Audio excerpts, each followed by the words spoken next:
Bismillahirrahmanirrahim.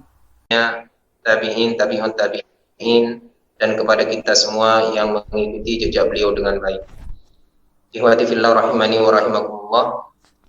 Mudah-mudahan Allah Subhanahu wa taala tetap menjadikan kita pribadi muslim yang apabila diberikan nikmat kita bersyukur, ketika diberi ujian kita bersabar, dan ketika kita berdosa kita memohon ampun kepada Allah. Ikhwati fillah rahimani wa rahimakumullah. Malam ini kita melanjutkan kajian kita dari kitab I'tiqadi Ahli Sunnati atau I'tiqadi A'immati Ahlil Hadis, yaitu kitab I'tiqad, keyakinan Ahli Sunnah atau keyakinan A'immati Ahlil Hadis, keyakinan imam-imam Ahlil Hadis, yang ditulis oleh Al-Imam Al-Hafidh Abi Bakrin Ahmad ibni Ibrahim ibni Ismail Al-Ismaili. Ikhwati fillah rahimani wa rahimakumullah. Pada pertemuan yang lalu kita telah sampai pada poin yang ketiga, I'tiqad Ahli Sunnah yang ketiga. Kemarin jelaskan wa ya'taqiduna anna Allah Ta'ala mad'uun bi asma'ihi al-husna. Mereka Ahli Sunnah itu meyakini bahwasanya Allah itu diseru atau dipanggil atau dinamakan dengan nama-namanya yang al-husna, dengan nama-nama Allah yang al-husna, yang sempurna. Mausufun bi sifatihi allati samma wa wasafa biha nafsa, disifati dengan sifat-sifat yang Allah sendiri yang mensifatinya, maksudnya yang Allah sendiri sifati di dalam Al-Quran. Wa wasafahu biha nabiyyuhu sallallahu alaihi wasallam, dan yang disifati oleh Rasul kita sallallahu alaihi wasallam, yaitu di dalam hadis-hadis Nabi sallallahu alaihi wasallam. Pada malam hari ini kita masuk ke poin keempat, yaitu keyakinan Ahli Sunnah wal Jamaah. Yang keempat adalah khalaqa Adama biyadihi, ya, yaitu Allah yang menciptakan Adam biyadihi, dengan tangannya Allah. Ikhwati fillah rahimani wa rahimakumullah.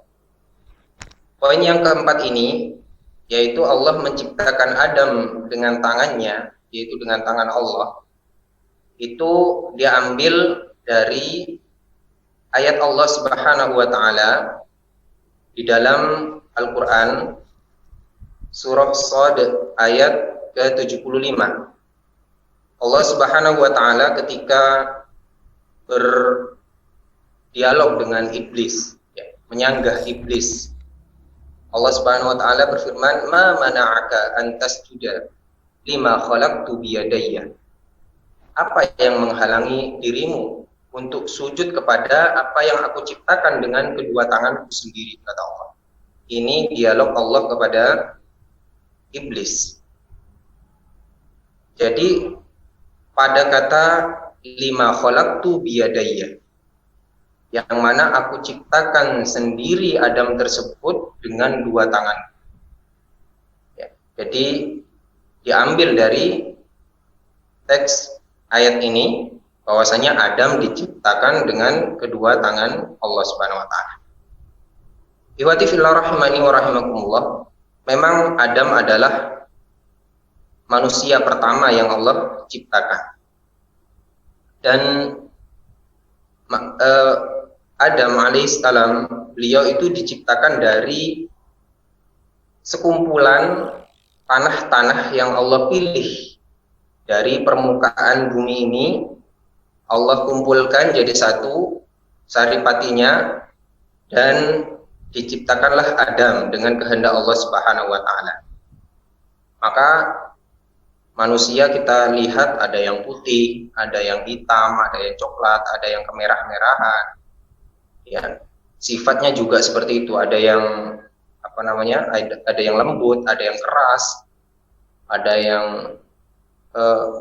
antara lembut dan keras, seperti itu. Itu diakibatkan memang asal penciptaan manusia itu memang dari tanah yang bermacam-macam tersebut. Ibadi fillah rahimani wa rahimakumullah. Kita lanjut ke poin yang keempat, ya. Jadi akidah Ahlussunnah yang keempat.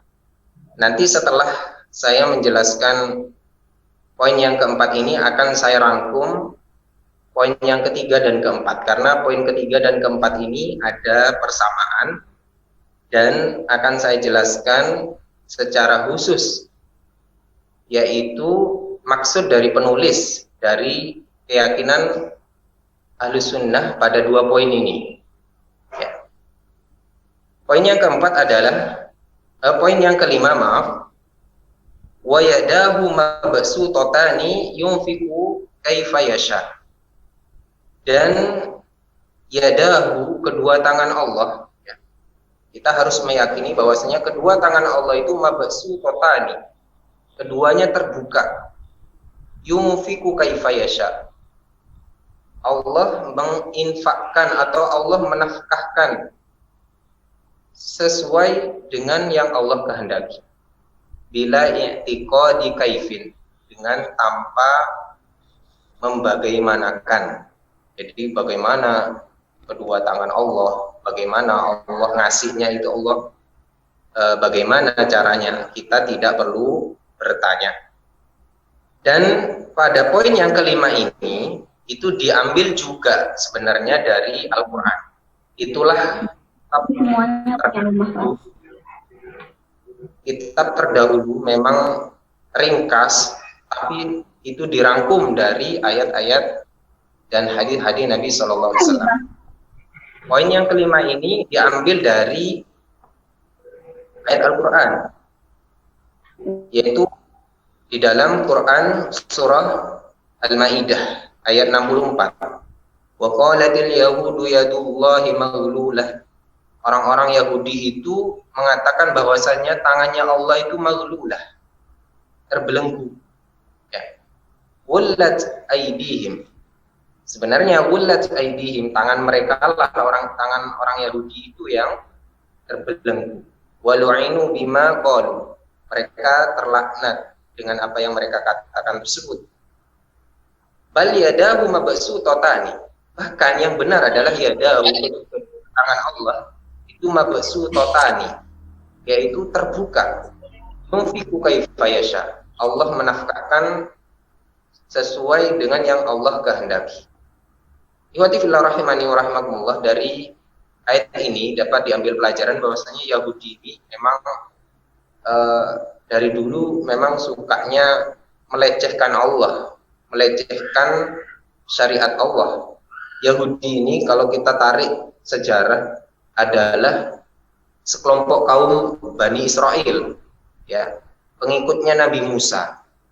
Namun perjalanan bersama Nabi Musa itu tidak pernah tenang, dikarenakan selalu melakukan onar dan sering melakukan penentangan terhadap Nabi Musa. Begitu juga mereka, orang Yahudi itu pernah mengatakan yadullahi maghlulah. Tangan Allah itu maghlulah, terbelenggu. Maksudnya Allah tidak mau berinfak, ya. Allah tidak bisa berinfak, ya. Buktinya apa? Buktinya banyak orang yang miskin, katanya mereka itu, ya. Banyak orang yang miskin, ya. Qullat aydihim, Allah sanggah, ya. Sebenarnya mereka lah yang terbelenggu, ya. Mereka sendiri yang pelit. Orang Yahudi itu disifati dengan qullat aydihim, yaitu orang yang pelit. Walu'inu bima qalu, mereka itu dilaknat dengan apa yang mereka katakan. Yang benar adalah bal yadahu mabsutatani. Bahkan yang benar adalah kedua tangan Allah itu mabsutatani, yaitu terbuka. Maksudnya Allah itu suka menafkahkan, suka memberi rezeki, suka memberi nikmat. Allah menafkahkan kaifa yasha, sesuai dengan apa yang Allah kehendaki. Tapi namanya orang Yahudi ya, meskipun Allah dengan sedemikian besar nikmatnya, mereka tetap mengatakan dengan nada ejekan kepada Allah, ya yadullah maghlulah. Tangan Allah terbelenggu. Maksudnya Allah tidak mau berinfak. Bahkan di dalam ayat lain mereka mengatakan bahwasanya innallaha fakir. Bahwasanya Allah fakir di dalam Ali Imran ayat 181. Itu orang Yahudi pernah mengatakan innallaha fakir. Allah itu fakir katanya. Ya. Karena apa? Ya karena mereka menganggap bahwasanya masih banyak orang yang miskin. Ya. Ini adalah kelancangan orang Yahudi. Wa rahimani wa rahimakumullah. Dan banyak juga contoh lain penentangan orang Yahudi ini kepada Allah Subhanahu wa taala. Orang Yahudi juga pernah mengatakan bahwasanya Allah itu miskin ya. Kenapa kok miskin? Katanya karena Allah masih minta hutang katanya. Buktinya apa? Di dalam Al-Qur'an Allah berfirman, "Man dzalladzi yuqridullaha qardan hasanan fa yudha'ifahu lahu." Siapa yang mau memberikan pinjaman ya, kepada Allah dengan pinjaman yang baik, maka Allah akan lipat gandakan. Ya. Itu berarti Allah itu masih butuh hutang katanya, kata orang Yahudi. Berarti Allah itu miskin katanya. Ya. Ini adalah kelancangan orang Yahudi. Mereka juga pernah mengatakan bahwasanya Allah itu lemah, gitu ya.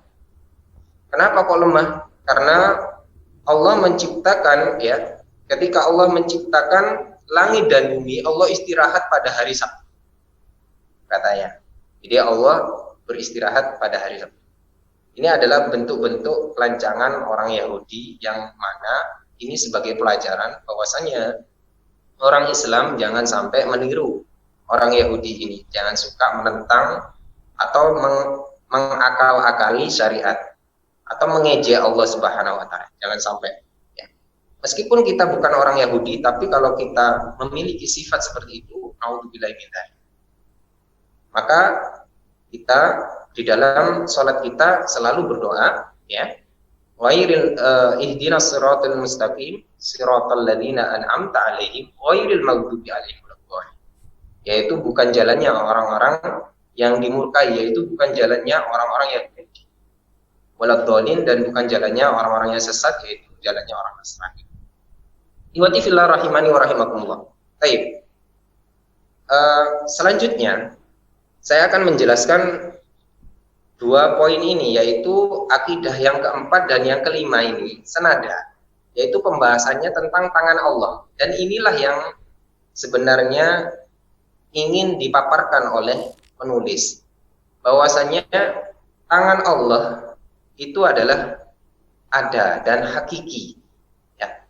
Bahkan Allah Subhanahu wa taala ya di dalam ayat tadi ya dijelaskan bahwasanya Allah itu punya dua tangan, dan itu berdasarkan dalil yang sudah saya bacakan tadi, yaitu di dalam Al-Maidah ayat 64 dan juga surah Shad ayat 75. Itu jelas dengan kata yadayya, yadahu, itu dua tangan artinya ya. Jadi ini dalil ya, dan juga diperkuat dengan hadis-hadis Nabi Shallallahu Alaihi Wasallam. Di antaranya Rasulullah Shallallahu Alaihi Wasallam bersabda, yaminullahi mal'a la yaghiduha nafaqatun sahau al-laila wan nahar. Tangan kanan Allah itu senantiasa penuh, tidak mengurangi nafaqatun, infaknya atau nafkahnya. Jadi Allah selalu ngasih, itu tidak mengurangi sama sekali kekayaan Allah atau apa yang dimiliki Allah, tidak berkurang sama sekali. Sahaul laila wan nahar, Allah itu senantiasa ngasih pada malam dan siang hari. Ini menunjukkan Allah punya tangan kanan. Dan juga hadis Nabi Shallallahu Alaihi Wasallam, wa biyadihil ukhra al-qabdu yarfa'u wa yahfid. Hadis riwayat Muslim. Dan dengan tangannya yang lain ya, jadi Allah punya dua tangan ya, tangannya yang lain ya, yaitu selain kanan ya, al-qabdu. Allah menggenggam, yarfa'u, Allah angkat, angkat suatu kaum, wa yahfid, Allah rendahkan suatu kaum. Ya. Iwati fillah rahimani wa rahimakumullah, ini adalah dalil-dalil dari Al-Qur'an dan hadis Nabi Shallallahu Alaihi Wasallam yang menetapkan bahwasanya Allah memiliki dua tangan. Ya. Dan para ulama salaf, ulama terdahulu, ya, salafun salih itu sepakat dengan penetapan dua tangan bagi Allah. Ya. Wajib kita menetapkannya tanpa ditahrif. Tahrif itu yaitu merubah lafadznya atau merubah maknanya, tidak boleh. Jadi tangan Allah sudah, tidak usah dirubah, maknanya tidak usah dirubah. Atau ditaktil juga tidak boleh. Taktil itu ditolak. Tidak mau saya dengan tangan Allah, ini tidak boleh. Atau dengan takyif, ini juga tidak boleh. Membagaimanakan, bagaimana ya tangan Allah, ini tidak boleh. Dan juga tidak boleh ditamsil, diserupakan. Oh, kalau tangan Allah berarti sama dengan tangan manusia, ini juga tidak boleh. Ya. Kita harus meyakini bahwasanya ya sudah, Allah memiliki dua tangan, tangannya hakiki, tapi tetap hakiki dengan keagungannya, tidak boleh disamakan dengan makhluknya. Adapun ahlu ta'til ini orang yang menolak bahwasanya Allah memiliki dua tangan, itu menafsirkan, ya, mentakwil bahwasanya yadahu, ya, kalimat di dalam Al-Qur'an maupun di dalam hadis yang lafadz yadahu atau yadayya, ya, tangan Allah itu diartikan lain, yaitu dengan kudroh, ya, diartikan kudroh atau kemampuan, atau juga diartikan oleh mereka kekuatan, diartikan juga oleh mereka nikmat dan yang semisalnya. Jadi mereka mentakwil dengan macam-macam penafsiran, macam-macam arti. Ya. Jadi tangan Allah mereka artikan nikmat, ada yang mengartikan kudroh, ada yang mengartikan kekuatan dan lain-lain. Ya. Ini salah. Ya. Ini bukan keyakinan Ahlus Sunnah wal Jamaah. Ahlus Sunnah wal Jamaah itu meyakini bahwasanya tangan Allah, dua tangan Allah itu hakiki, ya, tidak mentakwilnya. Ya. Bagaimana untuk membantah mereka? Maka membantah mereka itu juga dengan akal juga, supaya mereka sadar bahwasanya apa yang mereka yakini salah. Yaitu diantara bantahan terhadap mereka bahwasanya ketika mereka mentakwil tangan Allah itu dengan nikmat, maka bagaimana dengan Quran surah Shad ayat 75 tadi, yang mana Allah berfirman, lima khalaqtu biyadayya, yang mana aku ciptakan Adam itu biyadayya, dengan dua tangan. Yadayya di situ dua tangan, ya. bentuk tasniyah, yaitu bentuk ganda. Di dalam bahasa Arab yadayya di situ adalah berasal dari yadaini, dikarenakan mudhof dengan domir ana, maka yadayya. Kalau diartikan nikmat berarti aku ciptakan dengan dua nikmat. Masya Allah, ini tidak masuk akal, ya.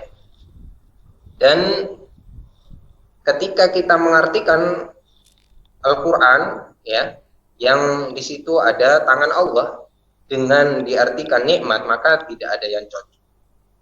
Tidak ada yang cocok. Ya. Ihwati fillah rahimani wa rahimakumullah. Di dalam Al-Quran memang lafadz tangan Allah itu memang macam-macam. Ada yang mufrad, tunggal, ada yang ganda, ya, dan ada yang jamak. Memang contoh yang mufrad seperti yang sering kita baca, tabarakalladzi biyadihil mulku.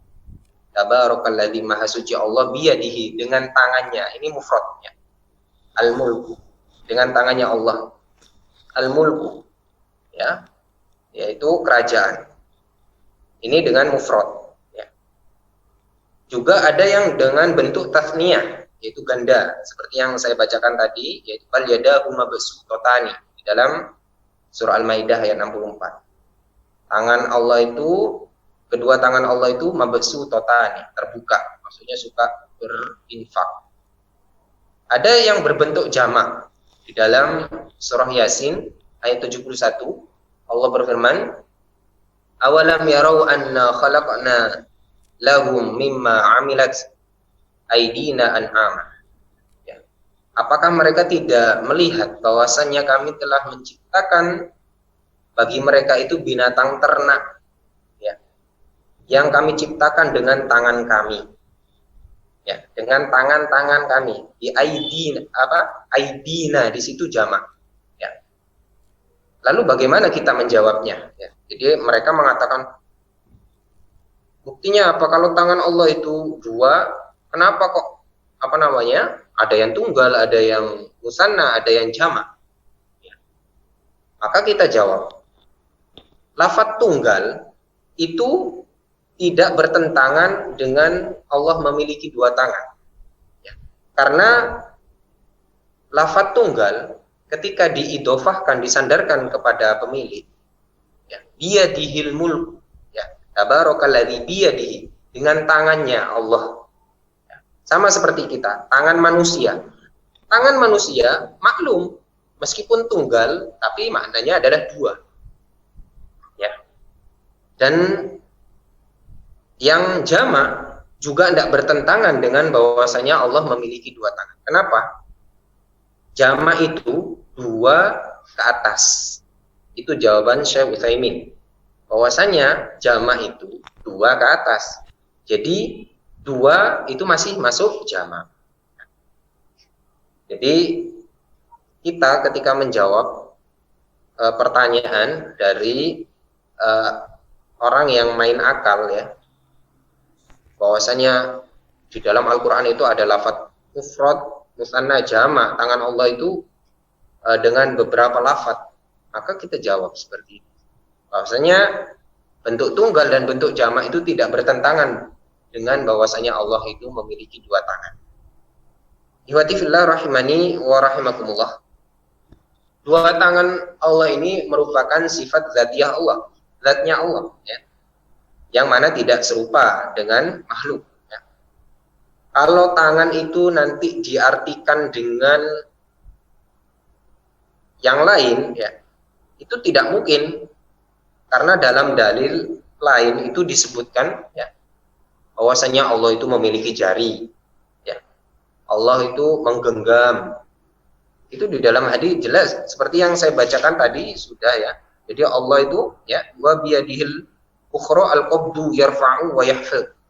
Ya. Allah itu dengan tangannya yang satunya al-qabdu, menggenggam. Ya. Kalau sampai tangan Allah itu ditakwil dengan nikmat, itu bagaimana arti menggenggam itu? Dan di dalam hadis lain Allah memiliki jari jemari, ya. Allah menggenggam, Allah memiliki jari, bahkan Allah mengguncangkan, ya. Bahkan di dalam hadis lain juga Allah memiliki telapak tangan.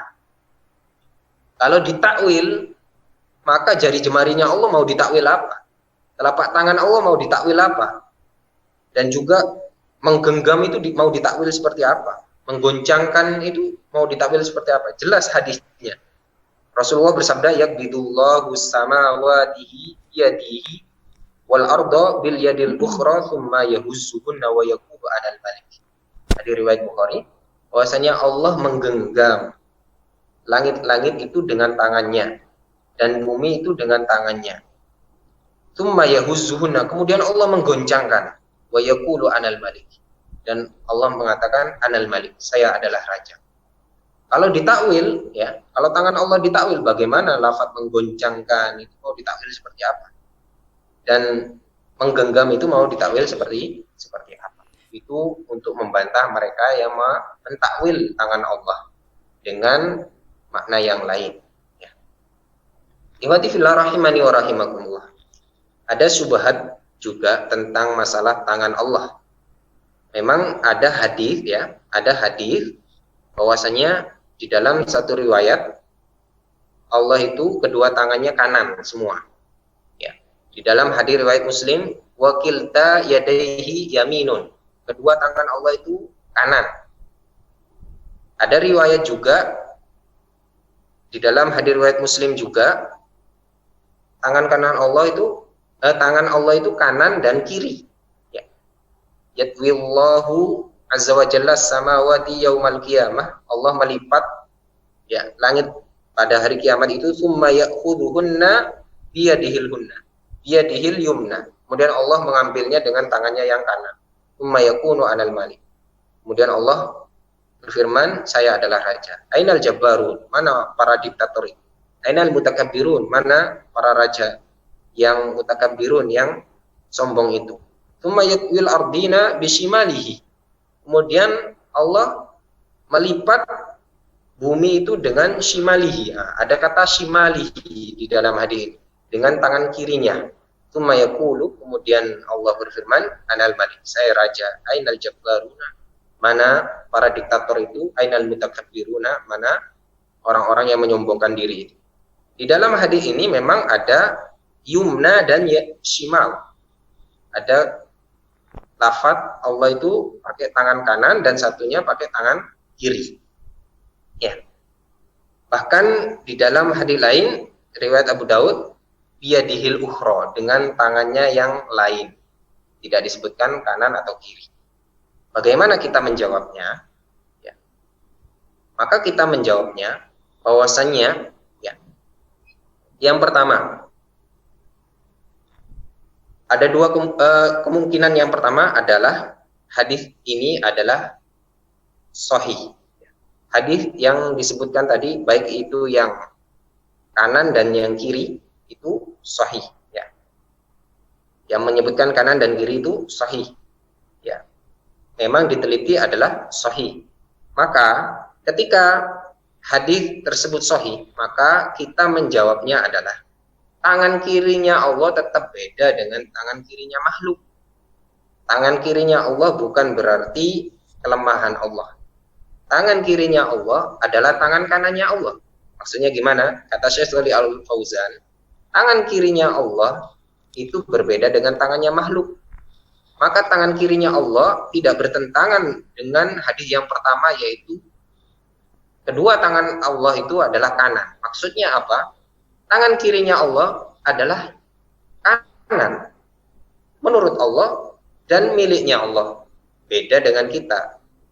Jadi meskipun kiri seperti halnya makhluk ya, itu beda. Tapi kalau Allah Subhanahu wa taala tangan kirinya beda, maka tidak bisa diserupakan. Itu kemungkinan yang pertama. Kemungkinan yang kedua, ada yang mengatakan bahwasanya hadis ini syadz, seperti yang dikatakan oleh Al-Imam Al-Maududi rahimahullah. Beliau mengatakan bahwasannya hadis ini adalah hadis yang syadz, yang mengatakan bahwasanya Allah memiliki tangan kiri, ya, kanan dan kiri. Ini adalah hadis yang syadz, yaitu ganjil. Beliau sebutkan di dalam kitab Al-Mustalah Al-Arba'ah fil Quran. Ya. Jadi kalau kemungkinan yang kedua bahwasannya hadis tersebut adalah ganjil atau syadz atau dhaif, maka jelas ini bahwasannya Allah memiliki dua tangan kanan semua.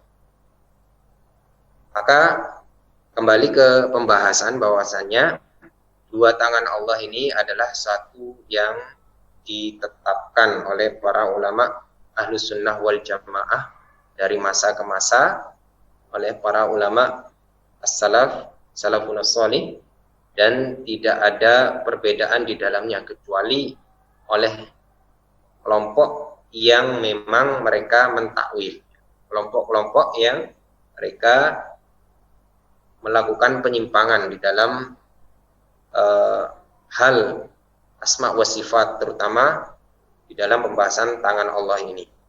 Itu yang bisa disampaikan pada malam hari ini. Kita tutup dulu. Subhanakallahumma wa bihamdika asyhadu an la ilaha illa anta astaghfiruka wa atubu ilaik. Mudah-mudahan bermanfaat. Wassalamualaikum warahmatullahi wabarakatuh.